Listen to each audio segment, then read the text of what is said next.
Hello everyone, my self Hussain Asif. इस वक्त हम अपने घर की छत पर मौजूद हैं। आज की इस वीडियो में हम जिस टॉपिक को डिस्कस करेंगे वो आम तौर पर डिस्कस नहीं होता। हमें ब्रिटिश राज, इंडिया पाकिस्तान सेपरेशन के किस्से तो सुनाए जाते हैं, लेकिन कोई हमें ये नहीं बताता कि वो लोग कौन थे कि जो ब्रिटिश से पहले सब कॉन्टिनेंट का विज़िट कर चुके थे। So let's start. 1497 वेस्को डा गामा, लिस्बन जो कि पुर्तगाल का एक शहर है, निकलते हैं इंडिया के लिए। अब आपने ये नाम तो पहले सुन रखा होगा, लेकिन शायद आप ये ना जानते हो कि वेस्को डा गामा थे कौन। वेस्को डा गामा 1460s में सीनिस, पुर्तगाल में पैदा हुए। इन्हें आप एक सेलर कह सकते हैं।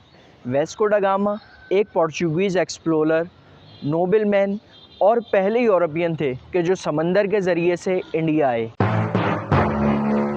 यहाँ पर एक सवाल उठता है कि वेस्को डा गामा ने कैसे सोचा कि उन्हें इंडिया जाना चाहिए। अब ऐसा तो पॉसिबल नहीं कि वो रात को सोए और ख्वाब में देखा कि वो समंदर के रास्ते से इंडिया जा रहे हैं और सुबह निकल पड़े। तो फिर कौन सा ऐसा शख्स था कि जिसने वेस्को डा गामा को कहा कि वो इंडिया जाए? ये शख्स कोई और नहीं बल्कि पुर्तगाल के किंग मैनुएल थे। किंग मैनुएल ने वेस्को डा गामा को इंडिया जाने के लिए अपॉइंट किया और इन्हें 4 जहाज़ दिए जिसमें 170 लोग थे, और इन 4 जहाज़ों के कैप्टन थे वेस्को डा गामा। वेस्को डा गामा अपने साथियों के साथ 20 मई 1498, तकरीबन 10 महीने बाद, समंदरी रास्तों से होते हुए कालीकत पहुँचे, जो कि आज कोज़िकोडे के नाम से जाना जाता है। अब यहाँ पर एक दूसरा सवाल उठता है कि आखिर क्यों किंग मैनुएल ने वेस्को डा गामा को अपॉइंट किया कि वो इंडिया जाएं? आखिर इसके पीछे क्या वजह थी? इस वजह को जानने से पहले हमें आज के दौर में कुछ बातों को समझना पड़ेगा। अगर हम आज के दौर में देखें तो बहुत सारे कंट्रीज़ ऐसे हैं कि जो एरिया वाइज तो बहुत बड़े हैं, लेकिन वो पावरफुल नहीं हैं। इसी तरह अगर देखा जाए तो बहुत से कंट्रीज़ ऐसे हैं कि जिनकी मिलिट्री बहुत स्ट्रॉन्ग है, लेकिन इसके बावजूद भी वो पावरफुल कंट्रीज़ नहीं हैं।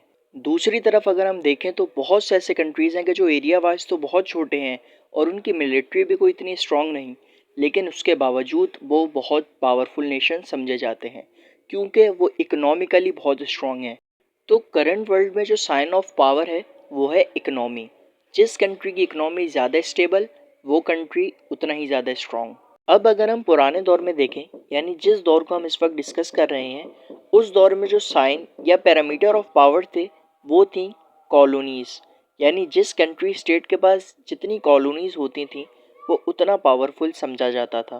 पोर्चुगीज़ के अंडर ब्राज़ील, कुछ अफ्रीकन कंट्रीज़ आते थे कि जो इनकी कॉलोनीज़ में शामिल थे, लेकिन इनके पास कोई ऐसी कॉलोनी नहीं थी कि जो बहुत ज़्यादा रिच हो मिनरल्स, रॉ मटेरियल्स और सीज़न के हवाले से। तो इस लिहाज से अगर देखा जाए तो इंडिया बेस्ट ऑप्शन था कि जहाँ बहुत सारे स्पाइसेस मौजूद थे, रॉ मटेरियल बहुत सा मौजूद था और हर मौसम अवेलेबल था। लेकिन पोर्चुगीज़ का जो मेन मोटिव था इंडिया आने के लिए, वो थे यहाँ के स्पाइसेस। पोर्चुगीज़ एक ऐसा सी रूट तैयार करना चाहते थे कि जिसके ज़रिए से इंडिया से स्पाइसेस यूरोप सप्लाई करे जा सकें, और यही मकसद था कि वेस्को डा गामा को किंग मैनुएल ने इंडिया भेजा। किंग मैनुएल के कहने पर वेस्को डा गामा ने बहुत सारे स्पाइसेस यहाँ से भरे और यूरोप में जाके बेचे और बहुत सा मुनाफा कमाया।